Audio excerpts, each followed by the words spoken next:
고린도전서 2장 1절에서 5절 말씀을 보도록 하겠습니다.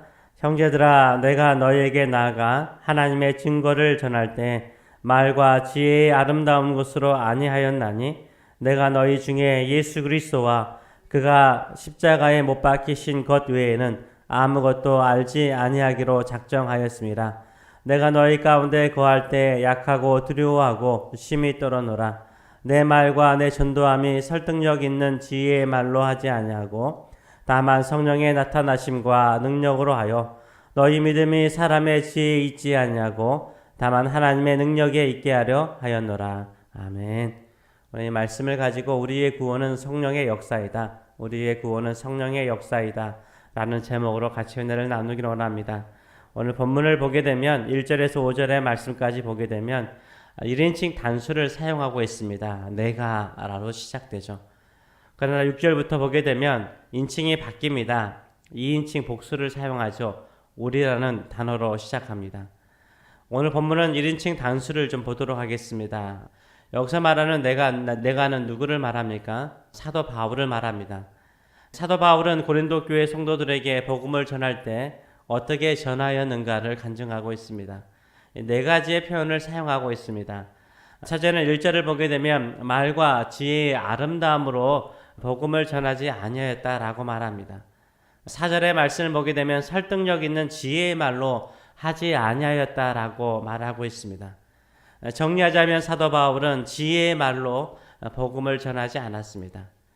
그 당시 수사학이 발달된 시대였습니다. 웅변하고 말하는 기술들이 학문으로 배우고 익숙했던 시대였죠.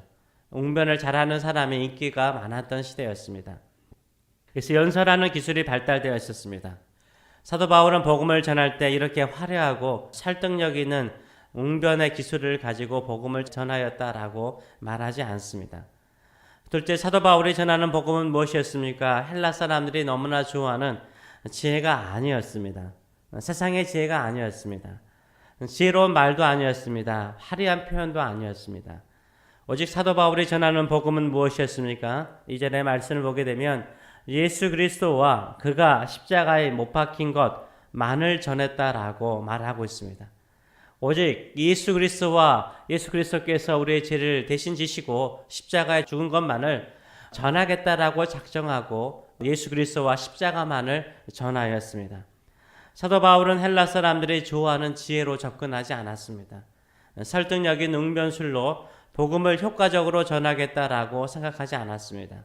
오직 예수 그리스도, 오직 예수 그리스도의 십자가, 오직 예수 그리스도, 예수 그리스도의 십자가만을 전하기로 작정하였고 예수 그리스도와 예수 그리스도의 십자가만을 전하였습니다. 실제 사도 바울은 고린도에 왔을 때 어떤 마음이었습니까? 3절을 보게 되면은 약하고 두려워하고 심히 떨었다라고 고백하고 있습니다. 수많은 핍박과 고난을 이겨내었던 사도 바울은요, 고린도에 와서는요, 마음이 약하고 두려웠고 심히 떨었다라고 고백을 하고 있습니다. 왜요?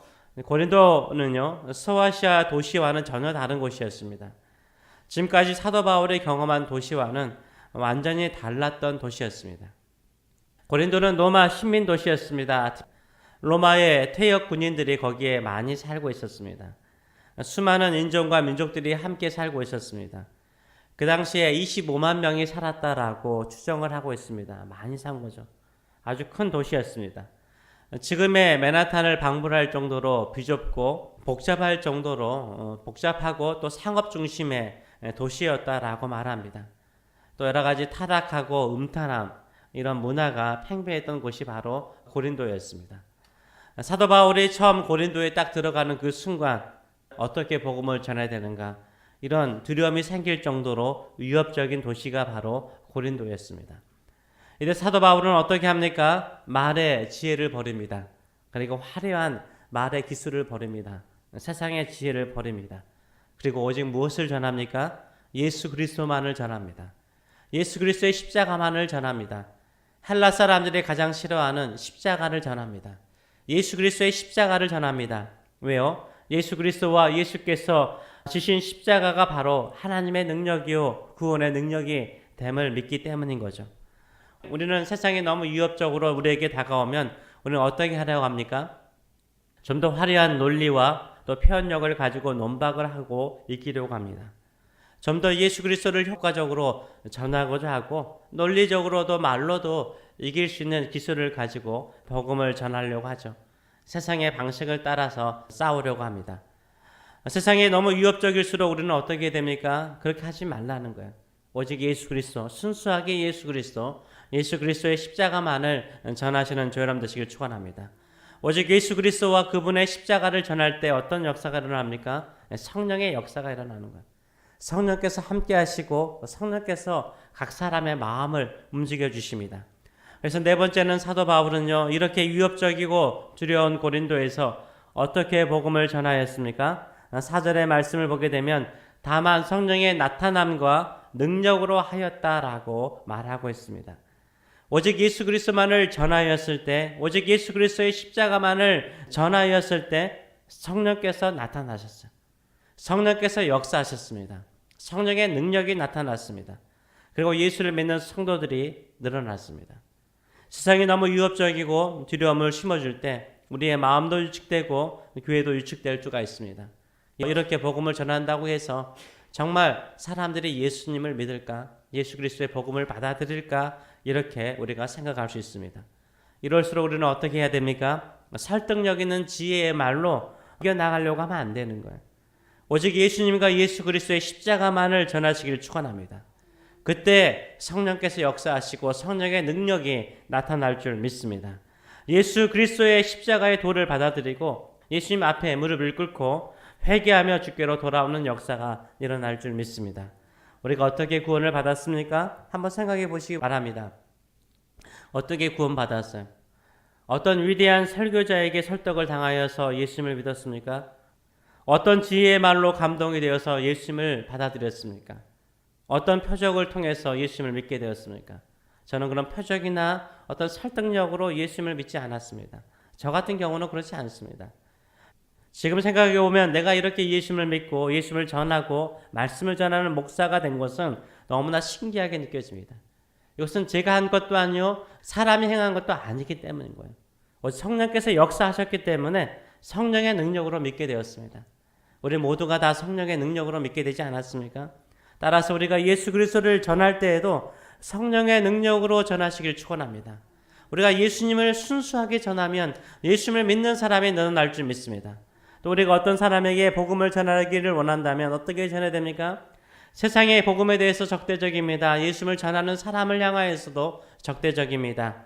나도 사는 형편이 초라하고요. 내세울 만한 성공도 없고요. 존경할 만한 인격도 없습니다. 그렇다고 많이 배워서 지혜와 지식이 있는 것도 아닙니다. 그래서 예수님의 복음을 전할 수 없습니까? 아닙니다.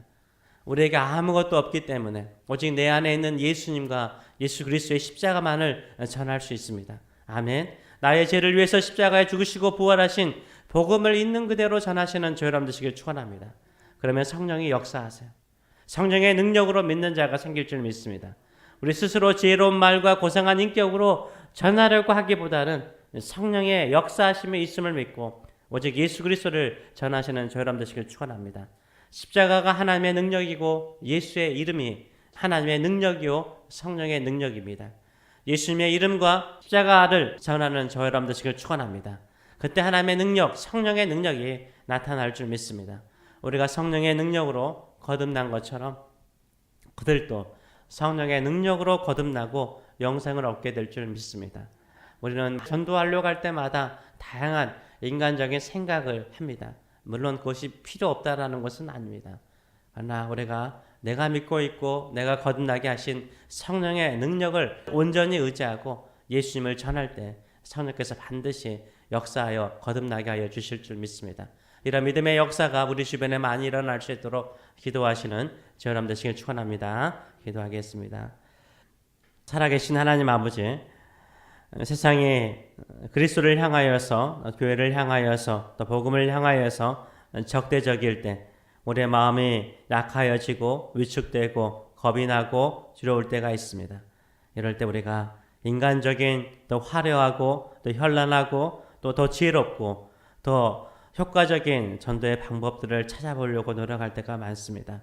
또 내 자신의 형편이나 성공이나 또 인격을 바라보면서 지혜를 보면서 내가 그것을 전할 만한 능력이 되는가라고 생각할 때가 있습니다. 복음은 하나님의 능력이요 예수 그리스도의 이름과 십자가는 성령의 능력인 줄 믿습니다. 온전히 예수님과 복음만을 전할 수 있도록 인도하여 주시옵소서. 우리의 죄를 위해서 십자가에 죽으시고 다시 부활하시며 다시 오실 예수 그리스도를 우리가 순수하게 있는 모습대로 전할 때 성령의 나타나심과 성령의 능력이 있는 줄 믿습니다. 이런 믿음을 가지고 우리 주변에 죽어가는 수많은 영혼들을 살리는 우리와 우리 교회가 되게 하여 주시옵소서. 감사드리며 예수님의 이름으로 기도합나이다. 아멘.